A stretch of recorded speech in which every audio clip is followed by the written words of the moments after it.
Hello friends, how are you all? I hope you all are doing well.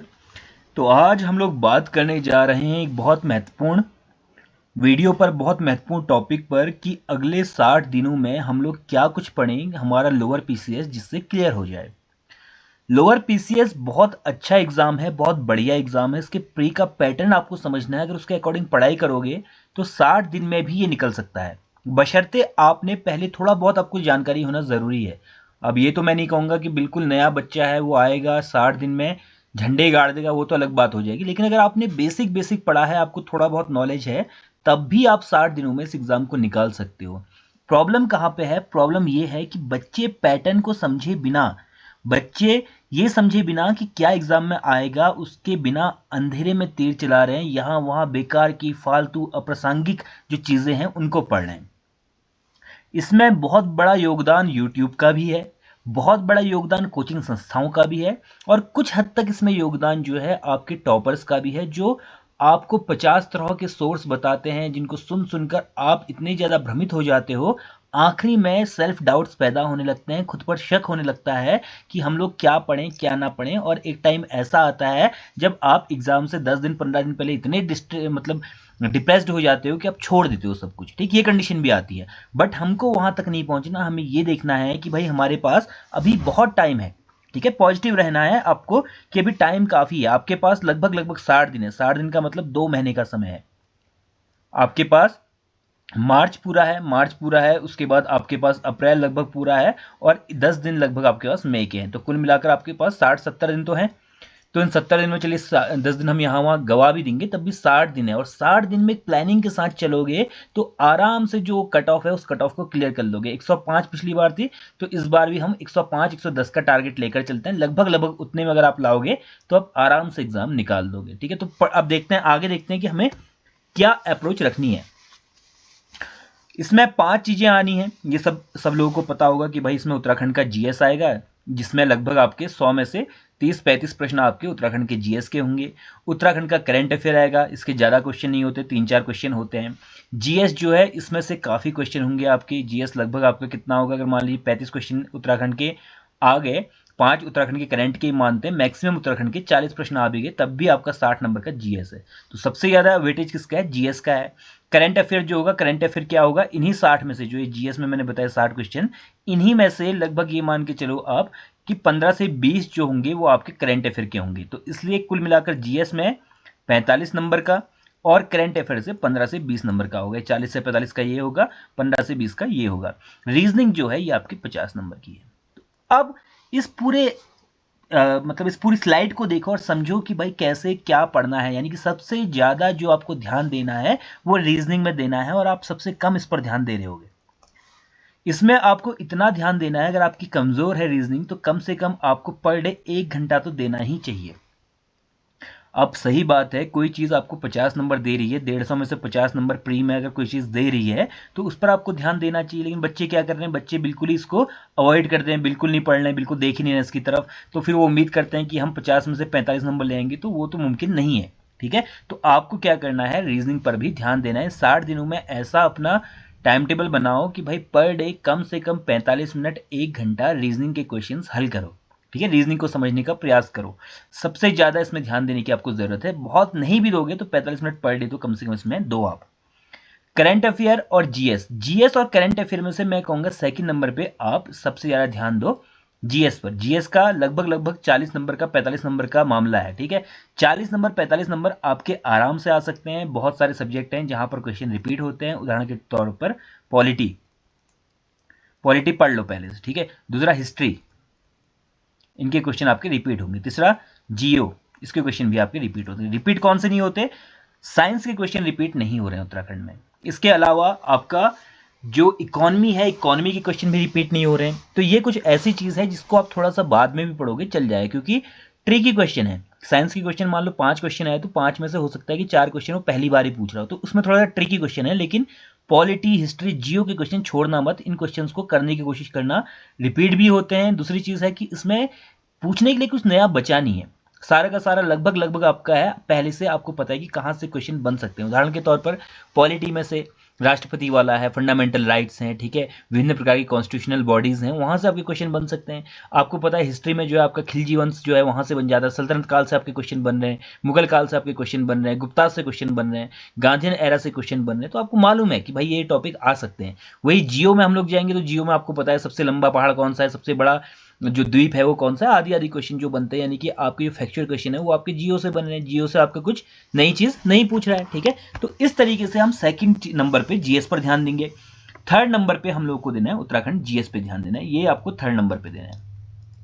लगभग 30 question आपके यहां से आते हैं। हम करते क्या है, हम उत्तराखंड जीएस पे तो बहुत ध्यान देते हैं, लेकिन जब लास्ट में हमारे क्वेश्चंस आते हैं जहां पर हम फेल कर जाते हैं वो है रीजनिंग वाला पोर्शन, यहां से हम लोग गोल हो जाते हैं रीजनिंग में। तो करना क्या है, उत्तराखंड पर भी ध्यान दो, लेकिन बिल्कुल उत्तराखंड पर ही ध्यान मत दो। कई सारे बच्चे जीएस वीएस भी छोड़ दे रहे हैं, उत्तराखंड ही पढ़ते जा रहे हैं, बिल्कुल दिन में 7 घंटे पढ़ रहे तो उसमें 5 घंटा उत्तराखंड पढ़ रहे हैं। कितना भी पढ़ लो 30 से ज्यादा नंबर थोड़ी आएंगे उत्तराखंड में। अगर 30 क्वेश्चन आ रहे हैं तो जाहिर सी बात है 30 नंबर आपके इसमें बनेंगे, तो उससे ज्यादा आपके बनने की उम्मीद वैसे भी नहीं है।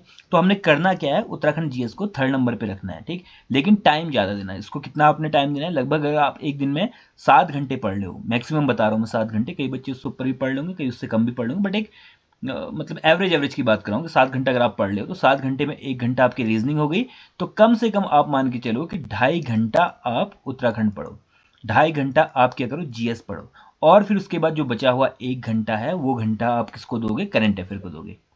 उत्तराखंड करंट को अलग से पढ़ने की बहुत ज़्यादा ज़रूरत नहीं है, बहुत ज़्यादा टाइम देने की ज़रूरत नहीं है, 3-4 क्वेश्चन बनेंगे, लेकिन वो 3-4 क्वेश्चन आपके ग्रीन टर्न से हो जाएंगे। तो ग्रीन टर्न की बुक हम लोग इसमें पढ़ेंगे तो उससे काम चल जाएगा, ठीक है। तो इसको हम लोग आगे देखते हैं कौन सी बुक पढ़नी है, क्या पढ़ना है, क्या स्टडी हमारी रहने वाली है।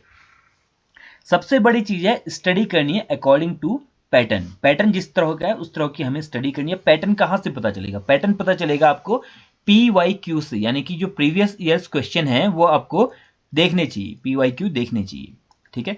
PYQ का मतलब है कि भाई आपको 2024 का पीसीएस देखना चाहिए, ठीक है। जब मैं PYQ की बात करता हूँ 2024 का PYQ देखना चाहिए, अभी हाल फिलहाल में SI का एग्जाम हुआ था वो देखना चाहिए, उससे पहले RO का एग्जाम हुआ था वो देखना चाहिए, उत्तराखंड पीसीएस के द्वारा कराया गया। उसके अलावा आप एक और कर सकते हो, आप यूपी पीसीएस देख सकते हो।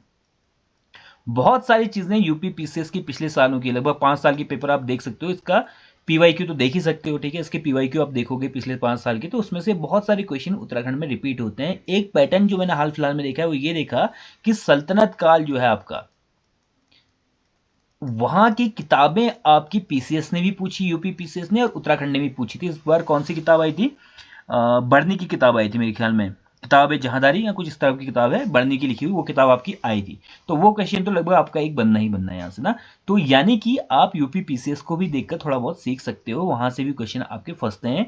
और जितने भी पीसीएस हैं इनमें क्वेश्चन का लेवल लगभग सेम है, कुछ में थोड़ा ज्यादा, राजस्थान है वहां का थोड़ा सा हाई है, पूछने का तरीका अलग है, लेकिन जो क्वेश्चन है लगभग सेम ही डोमेन से लोग क्वेश्चन उठा रहे हैं। मान लीजिए जैसे सल्तनत काल है, तो सल्तनत काल आजकल हॉट टॉपिक बना हुआ है, प्री में वहां से क्वेश्चन आ रहे हैं। भले ही आप राजस्थान का देखो, झारखंड का देखो, छत्तीसगढ़ का देखो, उत्तर प्रदेश का देखो, उत्तराखंड का देखो, कहीं से भी देखो वहां पे आ रहे हैं। तो पैटर्न को समझने के लिए यह है कि नोट्स पब्लिकेशन की किताब, ठीक है, ये उठा लेना। इसमें यूके पीएससी और यूके ट्रिपल एससी दोनों के पेपर दिए गए हैं, और इस किताब से आप करना, तो मेरे ख्याल में इसमें आपका काफी सारे क्वेश्चन फंसने की उम्मीद है। लगभग 10% क्वेश्चन आपके यहां से कवर हो जाएंगे, ठीक है। और एमसीक्यू फॉर्म में है तो बहुत ज्यादा टाइम लगेगा नहीं पढ़ने में। तो पैटर्न को समझने के लिए ये जरूरी है कि हम लोग क्या करें, पिछले साल के और वर्तमान समय में जो क्वेश्चंस आ रहे हैं उन क्वेश्चंस को देखें और समझें कि कौन से जगह से क्वेश्चन पूछता है। एक और चीज है, जैसे आपकी वन रिपोर्ट है, वन रिपोर्ट से एक क्वेश्चन आता है, पॉपुलेशन है, पॉपुलेशन से उत्तराखंड की एक क्वेश्चन पूछ लेता है, तीसरा आपका नेशनल पार्क है, वहां से क्वेश्चन हमेशा आपका एक बन रहा है। तो ये क्वेश्चंस आपके हर जगह बन रहे हैं, थोड़ा सा पूछने का तरीका अलग हो सकता है, लेकिन लगभग क्वेश्चन आपके हर जगह से बन रहे हैं। ऐसे ही पॉलिटी में आप देखोगे, पॉलिटी में राष्ट्रपति आपका पूछा गया था पिछली बार, उससे पहले आपका प्रधानमंत्री यानी कि लोकसभा चुनावों के बारे में पूछा गया था 2024 में। तो लोकसभा चुनावों के बारे में आपको थोड़ा पढ़ना पड़ेगा, यानी कि उसी पैटर्न पर आपको पढ़ाई करनी है, फालतू चीज नहीं पढ़नी है। फालतू चीजों का मतलब जैसे मान लो कि आपको पल्लव काल है, ठीक है, पल्लव मतलब कहाँ थे, पल्लव पल्लव कांची में थे, कांची में इन लोग की राजधानी हुआ करती थी, फिर इसके बाद इनका राज वहां पर चला। फिर पल्लव जो थे, पल्लवों की किसके साथ लड़ाई थी, जो बदामी के चालुक्य थे इनके साथ इनकी लड़ाई थी, ठीक है। फिर इनकी कभी पुलकेशन दित्य जो था वो लड़ता था, कभी फिर वो क्या करता था, महेंद्र वर्मन को जो था उसको हराजा करता था, आदि आदि। बहुत लंबा चैप्टर है, अगर इसको आप किसी बढ़िया किताब से पढ़ते हो, इतना डीप नहीं पढ़ना, क्वेश्चन नहीं बनेगा ना, क्वेश्चन ये बन सकता है कि पल्लव वंश का संस्थापक कौन था, चालुक्य वंश का संस्थापक कौन था, बस बात खत्म। इसके बाद अगर डीप में कोई एक आध क्वेश्चन आ भी जाता है तो उसको छोड़ दो, बहुत सब कुछ आप पढ़ भी नहीं सकते, पढ़ने की जरूरत भी नहीं है। पल्लव वंश का संस्थापक कौन था, चालुक्य का कौन था, इनकी राजधानी कहाँ थी, वहां थी, इतना पढ़ लिया काफी है, मोर देन इनफ है। अदरवाइज आप इसको छोड़ भी दोगे तो आपका बहुत नुकसान नहीं होना है, ठीक है। तो ये समझ के चलो कि भाई इसको अगर हम छोड़ भी देंगे तो नुकसान नहीं होना है। वैसे हर्ष वाला है, हर्षवर्धन का जो पुष्यवर्धन ने बनाया था, हर्षवर्धन वर्धन साम्राज्य जो बनाया था, इसके बारे में कि इसमें से क्या क्वेश्चन आ सकता है, इसमें से आपका ये क्वेश्चन आ सकता है। पहला क्वेश्चन, हर्ष ने कौन सी किताबें लिखी थी, ठीक है, पहली किताब ये आ सकता है, बाण भट्ट की किताबें आ सकती हैं, आदि आदि, बस उसके अलावा क्वेश्चंस नहीं आएंगे कि हर्ष की कहां से लड़ाई हुई थी, पुलकेशिन सेकंड ने जो हर्ष था उसको कौन से सन में हराया, आदि आदि। एक क्वेश्चन आ सकता है तो वेनसांग से आ सकता है, बस। तो उस तरीके से पढ़ाई करनी है, ठीक है। हर्ष का पूरा नहीं कि जीवन परिचय पढ़ना है, अगर हर्ष पढ़ ले हो तो हर्ष मुश्किल से आपका बहुत, अगर इसकी शॉर्ट नोट्स भी बनाते हो हर्ष के, तो हर्ष के शॉर्ट नोट्स आपके 10 लाइन में खत्म हो जाने चाहिए, 10 लाइन्स में, ठीक है। वैसे ही आप जब यहाँ पे पढ़ने बैठते हो तो फिर आप क्या करोगे, मान लो उत्तराखंड आप पढ़ लो, उत्तराखंड पढ़ लो, उत्तराखंड में आपने क्या पढ़ा, बीएस नेगी को खोला, बीएस नेगी से पढ़ना शुरू किया। बीएस नेगी में आप अगर उठाओगे, पंवार वंश को उठाओगे तो पंवार वंश में कम से कम मेरे ख्याल में 23-24 तो राजा हैं ही जो बहुत बड़े करके दिए हैं, 23-24 राजा बहुत डिस्क्रिप्टिव वे में दिए हैं। अब उन हर राजा को पढ़ोगे तो आपका बहुत टाइम वेस्ट होगा। आपने करना क्या है, जो राजा पिछले सालों में पूछे गए हैं, जैसे पूछा गया है आपका फतेह शाह पूछा गया है, फतेह शाह को इस बार मेंस में पूछा गया तो हल्का सा फतेह शाह देख लिया। गौरवभंजक किसको कहा जाता था, एक पूछा गया मान शाह के द्वारा में, महिपत शाह के बारे में, मान शाह थोड़ा बहुत है, शाम शाह थोड़ा बहुत है, तो कुछ कुछ राजा हैं इनके बारे में पढ़ लिया और इनके नोट्स बना लिए। नोट्स मतलब 5 लाइन 6 लाइन में नोट्स कंप्लीट कर लिए, ठीक है। प्री में इतना पढ़ लोगे तो बहुत है। हर राजा को बहुत डिटेल में जाकर पढ़ोगे तो फिर आप क्या हो जाओगे, परेशान हो जाओगे ना, उतना डिटेल नहीं पढ़ना आपको।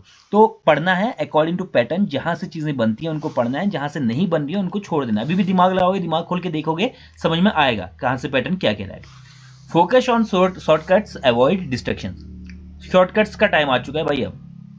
अब बहुत डीप स्टडी करने का टाइम नहीं है। डीप स्टडी का मतलब क्या हो गया कि अब आप एनसीईआरटी पढ़ लेते, ठीक है। अब मान लो आप एनसीईआरटी पढ़ लेते, 6 किताबें एनसीईआरटी के जिसमें आपने 3 खत्म कर दी हैं, 3 किताबें आपकी बची हुई हैं। आप सोच रहे हो कि मैं जीएस एनसीईआरटी से ही खत्म कर दूंगा, मत करना, ठीक है। जो बच गया छोड़ दो। अब क्या करना है, अब आपको शॉर्टकट्स का मतलब है, सबसे पहले कोई भी बुक पढ़ ले हो तो सबसे पहले मैं आपको कहूंगा कि लूसेंट पढ़ लो तो लूसेंट की एमसीक्यू कंप्लीट कर लेना। अगर आपके पास लूसेंट की नहीं है, अरिहंत की एमसीक्यू है, तो अरिहंत की एमसीक्यू पहले कंप्लीट कर लो। मान लो थ्योरी नहीं भी पढ़ पाए तो कम से कम आपके पास इतना होना चाहिए कि उसके इंपॉर्टेंट क्वेश्चंस आपको एग्जाम में पता चल जाए। तो आप क्या करना, एमसीक्यू वाले पोर्शन को पढ़ लेना फिलहाल। वही उत्तराखंड का मान लो बीएस नेगी नहीं पढ़ पा रहे हो, ठीक है, बीएस नेगी वन लाइनर नहीं पढ़ पा रहे हो तो इतना तो कर लेना कि एमसीक्यू उसका भी कंप्लीट कर लो, ठीक है। तो इतना आप लोग देख लेना। करंट अफेयर में अगर मानसिक किताबें नहीं पढ़ पा रहे हो, आपने जनवरी दिसंबर की जो है मंथली मैगजीन नहीं पढ़ी है, तो क्या करना, जो 6 महीने का कंपाइलेशन आएगा आपका, 6 महीने का या 1 ईयर का कंपाइलेशन मार्च में आएगा, उसको कंप्लीट कर लेना। मार्च या अप्रैल में जो आएगा उसको कंप्लीट कर लेना। तो शॉर्टकट्स की तरफ भागने की जरूरत है, ठीक है। अब ये नहीं कि आप पढ़ ले हो, आपने मान लो कि उत्तराखंड का महिपत शाह ही पढ़ना है आपने, ठीक है, महिपत शाह पढ़ना है, आपने किसी यूट्यूबर को खोल दिया, वो महिपत शाह 3 घंटे का वीडियो, आप 3 घंटे का वीडियो देख रहे हो महिपत शाह पे, बेवकूफ़ी है, ठीक है। मान लो उसने चंद्रवंश दिया, चंद्रवंश की 10 घंटे की क्लास, आप 10 घंटे की क्लास देखने बैठ गए चंद्रवंश की। अब ये 10 घंटे की क्लास को समझने को आपको 20 घंटे चाहिए, फिर उसके नोट्स वोट्स बना रहे हो तो कम से कम 50 घंटे आपके इसमें लग गए, तो बेवकूफ़ी है, उतना मत जाओ, ठीक है। डिस्ट्रक्शन से भी बचना है। डिस्ट्रक्शन का मतलब यह है कि अब कई बच्चे पूछ रहे हैं कि बुक लिस्ट बता दो प्री की, अब बुक लिस्ट का मतलब नहीं बनता ना, अब तो यह है कि बस डैमेज कंट्रोल की बात आ गई, 60 दिन बचे हैं, तो हमें क्या करना है कि बहुत ही शॉर्टकट वे, बहुत ही कम समय में ऐसी चीजें पढ़नी है जिनसे क्वेश्चंस बन सकें। अब कई सारे बच्चे ऐसे कर रहे हैं कि शुरू से स्टार्ट कर रहे हैं, बिल्कुल जीरो लेवल से, कि भाई कि हम यूट्यूब में जा रहे हैं, यूट्यूब में जीरो लेवल से एक एक वीडियो देखना प्रारंभ कर रहे हैं और उसके बाद फिर उसके नोट्स बनाएंगे, फिर हम रिवीजन करेंगे, मतलब 2 साल में भी खत्म नहीं हो पाएगा। तो हमें क्या करना है, डिस्ट्रैक्ट नहीं होना। जिस बुक लिस्ट को हमने फॉलो किया है आज तक, उसी बुक लिस्ट पे हमें स्टिक करना है। हमें देखना है कि एग्जाम का पैटर्न उससे मेल खा रहा है, यदि खा रहा है तो फिर हमें पीछे नहीं देखना, सीधे उस बुक लिस्ट के अकॉर्डिंग अपनी पढ़ाई कर देनी है, ठीक है। आगे बढ़ते हैं। करंट अफेयर पे अब एक एक करके सब्जेक्ट वाइज मैं बात करूंगा। पहले करंट अफेयर की बात कर लेते हैं कि 60 दिन में करंट अफेयर कैसे पढ़ना है। भाई करंट अफेयर क्या है आपका, देखो मैं सबसे जरूरी बताऊंगा करंट अफेयर में 4 महीने बहुत इंपॉर्टेंट हैं। 4 महीने का मतलब है आपका मार्च का महीना बहुत इंपॉर्टेंट है, मार्च का करंट अफेयर पढ़ लेना, क्योंकि अप्रैल का तो नहीं पूछेगा लेकिन मार्च का करंट अफेयर पढ़ के जाना, फरवरी का करंट अफेयर पढ़ के जाना, जनवरी का करंट अफेयर पढ़ के जाना, दिसंबर का करंट अफेयर बहुत अच्छे से पढ़ के जाना। 4 महीने तो आपने बिल्कुल घोड़ देने, अच्छे से पढ़ लेने। इसके अलावा अगस्त, सितंबर, अक्टूबर एंड नवंबर, ये लगभग लगभग आपका, अगर इनको 90% आपके ये कंप्लीट है तो इनको कम से कम 70% के आसपास कवर करके चलना। ठीक है, यहां से ही आपके 90% क्वेश्चन आ जाएंगे।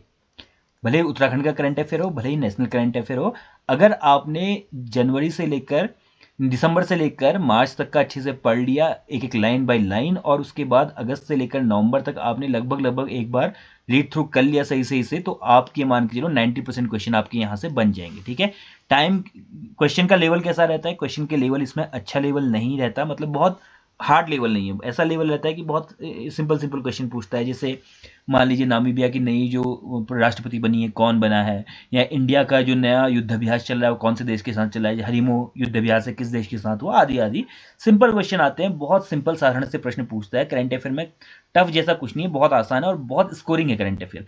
बस यह है कि हम करंट अफेयर पर ज़्यादा ध्यान देते नहीं है। करंट अफेयर को हम लोग बहुत ही बेचारे को ही नजरों से देखते हैं। हम लोग क्या करते हैं, सबसे ज़्यादा बच्चा पढ़ता है उत्तराखंड का बच्चा उत्तराखंड पढ़ता है, इतना क्या पढ़ता है मैं आज तक नहीं समझ पाया, बट वो सबसे ज़्यादा उत्तराखंड पढ़ता है। दूसरे नंबर पे वो जीएस पढ़ता है, तीसरे नंबर पे फिर कभी करंट अफेयर देख लिया तो देख लिया, अदरवाइज फिर वो करंट अफेयर रीजनिंग को सबसे नीचे रखता है, जबकि स्कोरिंग बहुत है। तो क्वेश्चन का लेवल इसमें बहुत साधारण होगा। एक पल को जीएस में हार्ड क्वेश्चन आ सकता है, लेकिन करंट अफेयर में हार्ड क्वेश्चन नहीं पूछता है। सोर्सेज क्या है? मंथली मैगजीन उठा लेना, इन 4 महीनों की तो मंथली मैगजीन ही उठाना भाई।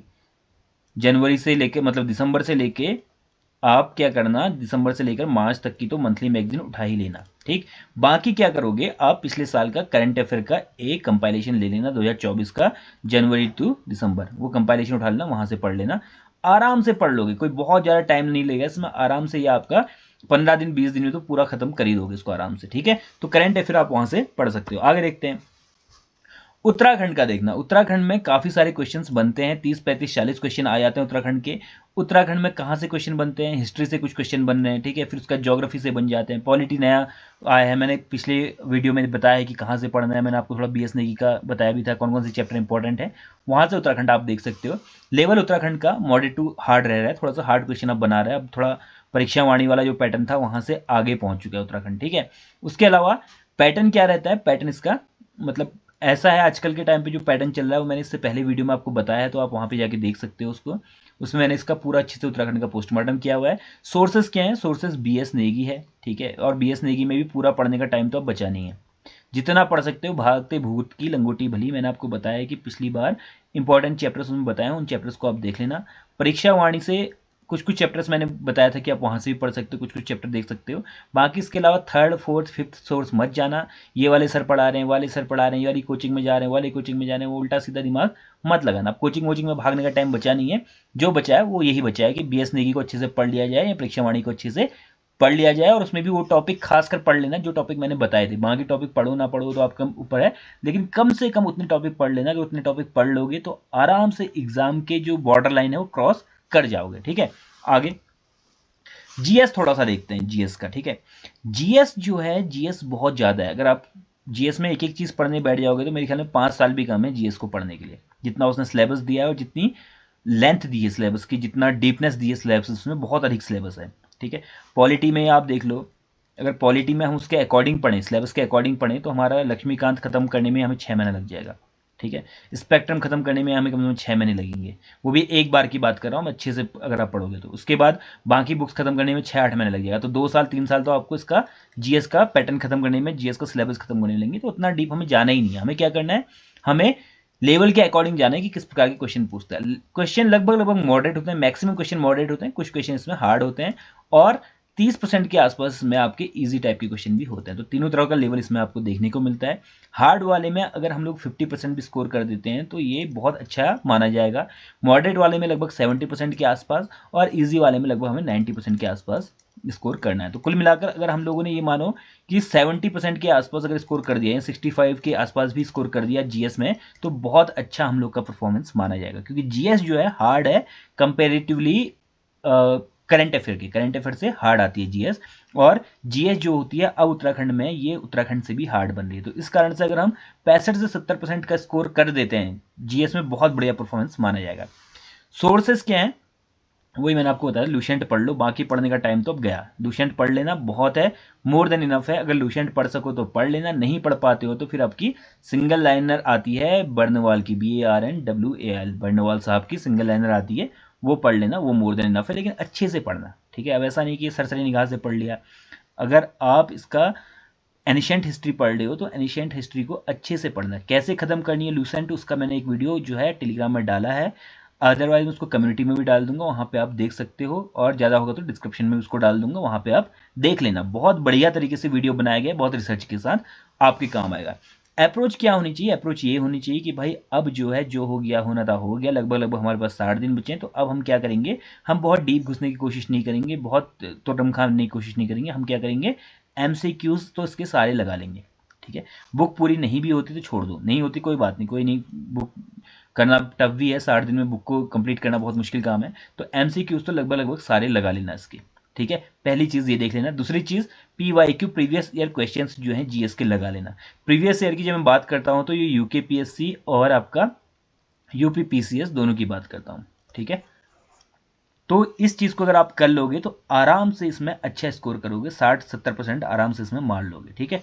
आगे बढ़ते हैं। रीजनिंग जो है, रीजनिंग में पढ़ो, टाइम दो, कम से कम पर डे का 1 घंटा तो दो। इसमें 50 नंबर का मामला है, हो सकता है क्या पता 50 में 50 ही मार दो, ठीक है, ये भी हो सकता है, ठीक है। तो रीजनिंग को अच्छे से पढ़ना। रीजनिंग के लिए कौन सी बुक है, अरिहंत की बुक आती है एक, देख लेना, ठीक है। इसमें verbal and non verbal and एंटिकल सब कुछ है, ये वाली किताबें भी हैं, ठीक है, मार्केट में, ये आपके नीचे लिखा गया है किस किस के लिए यूजफुल है। और एक सबसे बड़ी बात है कि आपका रीजनिंग ही आती है, रीजनिंग ही आती है, यानी कि आपका मैथ्स नहीं आती इसमें, अच्छी बात है। नॉन मैथमेटिक बैकग्राउंड के जो बच्चे हैं उनके लिए बहुत अच्छी बात है कि इसमें रीजनिंग ही आपकी पूछी जाती है, ठीक। तो रीजनिंग की ये किताब आप पढ़ लेना, काम आपका चल जाएगा। पर डे आपको क्या करना है, कम से कम 1 घंटा रीजनिंग में देना। आखिरी समय में फिर भागोगे रीजनिंग की तरफ तो नहीं हो पाएगी। रीजनिंग शुरू में अगर पढ़ लो तो रीजनिंग खत्म करने से क्या होगा, आपके दिमाग में एक साइकोलॉजिकल बात आ जाएगी कि भाई मैंने लगभग 33% अपना सिलेबस कंप्लीट कर दिया है, 50 मार्क्स तो मेरे आने ही है, 50 में 40 तो मैं मार ही दूंगा। अब बात बची है आपकी 100 नंबर की, 100 में 70 मार दिए तो 110 तो आप पहुंच जाओगे। तो रीजनिंग को ध्यान देना। आगे नेक्स्ट 60D में क्या करना है, पहली चीज तो भाई हार्डवर्क तो करना ही पड़ेगा, हार्डवर्क के बिना तो काम चलेगा नहीं, बहुत टफ है कंपटीशन, दिन पर दिन टफ होता जा रहा है। पिछली बार अगर कंपटीशन यहाँ था तो आज कंपटीशन यहाँ पहुंच चुका है, ठीक है, यानी कि पहाड़ के ऊपर पहुंच चुका है कंपटीशन। हार्डवर्क करना ही पड़ेगा। अब हार्डवर्क का मतलब कितने घंटे आपके लिए सफिशिएंट है, तो ये मान के चलो आप कम से कम, मैं अगर आप बहुत बिजी रहते हो, दिन भर आप यहाँ वहाँ भागते रहते हो, आपका टाइम ज़्यादा नहीं है, फिर भी आपको 4 से 5 घंटे तो कम से कम देने ही चाहिए, कम से कम बता रहा हूँ, ठीक है। अधिक से अधिक फिर 12 घंटे दे दो, 15 घंटे दे दो, 20 घंटे दो, जितना आप कर सकते हो, बट कम से कम 4 से 5 घंटा तो दो, ठीक है। मोटिवेशन आपको रहना चाहिए, हमेशा मोटिवेटेड रहो। मोटिवेटेड रहने का मतलब क्या है कि नकारात्मक चीज़ों से दूर रहो। मैं फेल हो जाऊंगा इस ख्याल को ही दिमाग से निकाल दो, आप फेल हो ही नहीं सकते, इस तरह की चीज़ आपके दिमाग में रहनी चाहिए। ये समझ कर चलो कि भाई मैं फेल हो ही नहीं सकता, मेरे पास फेल होने का ऑप्शन ही नहीं है। लगातार अपने को मोटिवेटेड रखो। अगर आपने खुद को मोटिवेटेड रख लिया अगले 60 दिन, तो 90% समस्या तो आपकी यहीं हल हो जाएगी। पढ़ना कोई बहुत बड़ी चीज़ थोड़ी होती है, कोई ऐसा थोड़ी कि फारसी में लिखा है हम पढ़ नहीं पा रहे हैं। दिक्कत क्या होती है, मोटिवेशन लेवल जो है बार बार नीचे गिरता है। आज पढ़ा 10 घंटा पढ़ दिया, अगले 3 दिन फिर सोए रह गए, फिर मोटिवेशन मिला ही नहीं कुछ, फिर कहीं से किसी ने मोटिवेशन दिया, फिर मोटिवेशन मिला, फिर अगले दिन 8 घंटा पढ़ दिया। तो ये चीज़ें आपके चलती है, हर किसी बच्चे के साथ चलती हैं। तो ये आपका दायित्व है कि अपने को मोटिवेटेड रखें। MCQs पे ध्यान दो। नहीं कर पा रहे हो, किताबें नहीं पढ़ पा रहे हो, बुक्स बहुत ज़्यादा नहीं पढ़ लो, कोई बात नहीं, लेकिन MCQ जो है लगभग सारे कर लेना, लूसेंट के, ठीक है। उसके अलावा आपका BS नेगी के MCQ सारे कर लेना, ठीक है। PYQ, ठीक। और उसके बाद जितने भी PYQ आपको मिलेंगे नोट्स पब्लिकेशन के देख लेना, या अलग अलग पब्लिकेशंस को छापते हैं उसमें आप देख लोगे तो काम चल जाएगा। PYQ पढ़ लेना। स्मार्ट स्टडी करना दोस्त। अब स्मार्ट स्टडी का मतलब ये है कि जो एग्जाम में आता है, जहाँ जहाँ से इंपॉर्टेंट टॉपिक होते हैं पिछले सालों में, जहाँ जहाँ से क्वेश्चन बने उनको पढ़ना, ठीक है। अब ये समझने का टाइम नहीं है कि भाई मानसून कैसे आता है, ये समझने का टाइम नहीं है। बस ये समझने का टाइम है कि मानसून आता है, गर्म हवाएं ठंडी हवाएं चलती है, कहाँ कहाँ से चलती हैं, उन हवाओं के नाम याद करने का टाइम आ चुका है, बस हो गया। अब ये टाइम नहीं है कि आप मानसून की क्रियाविधि को समझें, या प्लेट टेक्टोनिक्स समझने के पीछे भाग रहे हैं कि प्लेट टेक्टोनिक्स कहाँ से आती, कौन सी प्लेट कहाँ से खिसक रही, कौन सी प्लेट कहाँ से बाहर को आ रही है, ठीक है। वो पढ़ने का टाइम नहीं है, बट ये पढ़ने का टाइम है कि भाई जो प्लेट्स हैं, कौन कौन सी प्लेट कहाँ पे है, उनके नाम याद करने की, तो वो समझ के चलो, ठीक है। अब ये नहीं समझना कि जो निर्वाचन मंडल बनता है राष्ट्रपति का, वो निर्वाचन मंडल के अंदर कौन कौन है, क्या क्या है, उसकी वोटिंग प्रोसीजर क्या होती है, उतना समझने की जरूरत नहीं। अब ये समझने की जरूरत है कि जो राष्ट्रपति का निर्वाचन होता है वो निर्वाचन कौन से आर्टिकल के अंतर्गत होता है, ठीक है। राष्ट्रपति जो होता है भारत का, वो कौन से आर्टिकल के अंतर्गत बनता है, ये सारी चीजें आपको समझने की जरूरत है। फंडामेंटल राइट्स में बहुत डीप घुसने की जरूरत नहीं, कौन सा केस क्या हुआ था गोलकनाथ मामले में 1967 में क्या कहा था, वो समझने की जरूरत नहीं। लेकिन ये समझने की जरूरत है कि भाई जो संपत्ति का अधिकार है वो अब अधिकार जो है नहीं रहा, वो कानूनी अधिकार 300A के अंतर्गत हो गया है। तो इस तरह से पढ़ने की जरूरत है, अप्रोच चेंज करने की जरूरत है।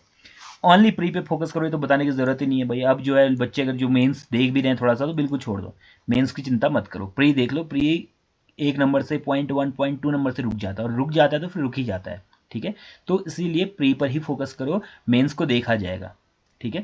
पहले जब इसमें सर्वाइव करोगे, इसमें जिंदा बचोगे, तभी तो अगले लेवल पे पहुंचोगे। जब यहीं खत्म हो जाओगे तो फिर अगले लेवल पे कैसे पहुंचोगे। कंटिन्यूटी पे ध्यान दो, यानी कि 60 दिन लगातार अपने से वादा करोगे भाई अगले 60 दिन मैं लगातार पढ़ूंगा। हो सकता है किसी दिन मैं 10 घंटा पढ़ रहा हूँ, लेकिन अगले दिन मैं 3 घंटा पढ़ूंगा, लेकिन पढ़ूंगा। हो सकता है एक किसी दिन ऐसा हो मैं बहुत बिजी हूँ, 1 ही घंटा पढ़ पाऊँ, लेकिन मैं पढ़ूंगा। तो कंटिन्यूटी बना कर रखो, ठीक है। अब इसे कैसे खत्म करना है, मैं तो आपको ये कहूंगा कि भाई ऐसा करना है कि आप देखो 60 दिन आपके पास बचे हैं, तो 60 दिन में ये मान के चलो कि आप रीजनिंग को खत्म कर लो। एक बार कम से कम रीजनिंग खत्म कर लो, और आज ही से रीजनिंग पढ़ना शुरू कर दो। सबसे पहले रीजनिंग को पढ़ लो, सबसे आसान पोर्शन है, सबसे ज़्यादा स्कोरिंग पोर्शन है। इसको पर डे 1 घंटा पढ़ना शुरू करोगे तो 30 दिन में आपकी पूरी रीजनिंग खत्म हो जाएगी। 30 घंटे से ज़्यादा रीजनिंग में नहीं लगता। अगर आपके पास औसत बुद्धि भी है, आप बहुत ज़्यादा अच्छी नहीं भी हो, मैथमेटिक्स में चीज़ें समझ नहीं आती, तब भी 30 घंटा पढ़ने में आप बहुत सारी रीजनिंग खत्म कर दोगे। बेसिक फंडे जो रीजनिंग के हैं आपको समझ में आ जाएंगे, ठीक है। दूसरी चीज़, आप पर डे अगर 3 घंटा उत्तराखंड पढ़ते हो, ठीक है, 1 महीने तक, तो आपके कितने हो जाते हैं, 90 घंटे। 90 घंटे में आप ये मान के चलो लगभग 70% के आसपास उत्तराखंड आप खत्म कर दोगे, ठीक है। 90 घंटे में आप 70% के आसपास उत्तराखंड खत्म कर दोगे। तो इस चीज़ को आप देखो, ठीक। तीसरा आपका जीएस बचता है, तो जीएस में भी मेरे ख्याल में पर डे 3 घंटे दोगे तो आपका 1 महीने में जीएस भी खत्म हो सकता है, ठीक। खत्म होने का मतलब ये नहीं कि पूरा अच्छे से डीप आपको पता चल जाएगा, बट जो फैक्ट्स हैं वो आपको याद हो सकते हैं 1 महीने के अंतर्गत। और अगर 1 महीने में नहीं होते हैं तो ये 2 महीने में तो आप आराम से कर दोगे। अगर पर डे आप 3 घंटा जीएस को देते हो, 3 घंटा उत्तराखंड को देते हो, 1 घंटा रीजनिंग और करंट को देते हो, तो आप आराम से 60 दिन में पूरा सिलेबस कंप्लीट कर दोगे, बहुत बढ़िया तरीके से कर दोगे। अब बच्चे कहते हैं कि मैं कर ही नहीं पा रहा हूँ, आप कर ही नहीं पा रहे हो मतलब आपका मन ही नहीं कर रहा है, तो फिर मैं आपके मन के अंदर तो घुसूंगा नहीं, ठीक है। आपको थोड़ा बहुत मैं अपलिफ्ट करने की कोशिश हमेशा करता हूँ कि आप जितने कल थे उससे आज बेहतर बनो, आगे बढ़ो, आगे बढ़ो, आगे बढ़ो। लेकिन अब बिल्कुल ही आप हाथ पैर खड़े कर दोगे तो कैसे चलेगा। थोड़ा बहुत कॉपरेट आपको भी करना पड़ेगा। आप ही वो व्यक्ति हो जो अपनी ज़िंदगी को सुधार सकते हो। मैं केवल क्या कर सकता हूँ, पथ प्रदर्शन कर सकता हूँ, बाकी आपको ही करना पड़ेगा। तो ये वीडियो में आज इतना ही। इसके अलावा कोई प्रॉब्लम होगी तो आप बताइएगा, कहाँ पे हम लोग क्या कर सकते हैं, क्या आपकी और परेशानियाँ चल रही हैं लाइफ में, कैसे उस पर सुधार किया जा सकता है। मेल आप लोग कर सकते हो, मेल हमेशा अवेलेबल है, ठीक है। मेल कर सकते हो, मेल ID आपके पास होगी मेरे ख्याल में, ठीक है। फिर भी एक बार मैं बता देता हूँ, यहीं पे बताते हैं। तो मेल ID है job job mentor MENTOR mentor job @gmail mail.com jobmentorjob@gmail.com, ठीक है। जल्दी मिलेंगे नई वीडियो के साथ, तब तक ध्यान रखिए आप लोग, धन्यवाद।